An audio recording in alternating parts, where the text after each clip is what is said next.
বিনোদন দুনিয়ায় ফের শোকের ছায়া। ৮৭ বছর বয়সে না ফেরা দেশে কিংবদন্তি নায়িকা। বিস্তারিত থাকছে প্রতিবেদনে। বন্ধুরা, চ্যানেলে নতুন হলে চ্যানেলটি সাবস্ক্রাইব করে রাখতে পারেন ও ভিডিওটি শেয়ার করতে পারেন। শেষ কয়েক মাসে বিনোদন জগতে যেন অশুভ ছায়া নেমেই চলেছে। একের পর এক তারকার প্রয়াণে থমথমে হয়ে রয়েছে টলিউড, বলিউড সহ গোটা সিনেমা দুনিয়া। স্বপ্নের পর্দার মানুষগুলো একে একে বিদায় নিচ্ছেন। এবারও এলো এক গভীর আঘাত। রবিবার ১৪ জুলাই সকাল দক্ষিণ ভারতের এক শান্ত শহর ব্যাঙ্গালোর হঠাৎই নিঃশব্দে কান্নায় ভেঙে পড়ল। সেদিনই নিজের বাসভবনে শেষ নিঃশ্বাস ত্যাগ করেন এক কিংবদন্তি অভিনেত্রী। পরিবার সূত্রে খবর, বার্ধক্যজনিত কারণেই মৃত্যু হয়েছে তাঁর। তবে তার প্রয়াণ যে কী পরিমাণ শূন্যতা তৈরি করল তা বলার অপেক্ষা রাখে না। মাত্র ১৭ বছর বয়সেই বড় পর্দায় পা রাখেন তিনি।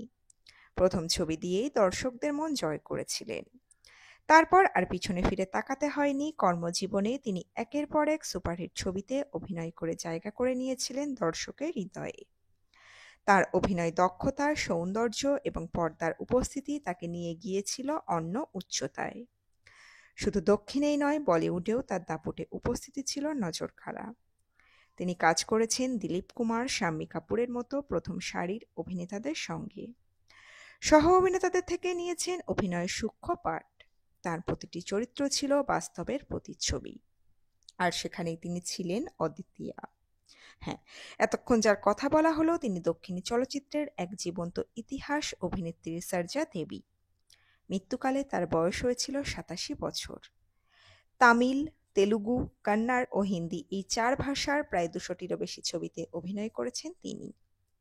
মহাকবি কালিদাস থেকে শুরু করে একের পর এক স্মরণীয় ছবি সরজা দেবীর ঝুলিতে শুধুই সাফল্য। আজ তার প্রয়াণে থমকে গেছে একটি যুগ। খুশবু সুন্দর পর্যন্ত লিখেছেন, এটি এক স্বর্ণযুগের অবসান। সত্যিই ভারতীয় সিনেমা হারালো এক অনন্য রত্নকে। তো বন্ধুরা, এই আপডেটে ছিল এতটুকুই। দ্রুত ফিরে আসছি এরকমই নতুন কোনো আপডেট নিয়ে।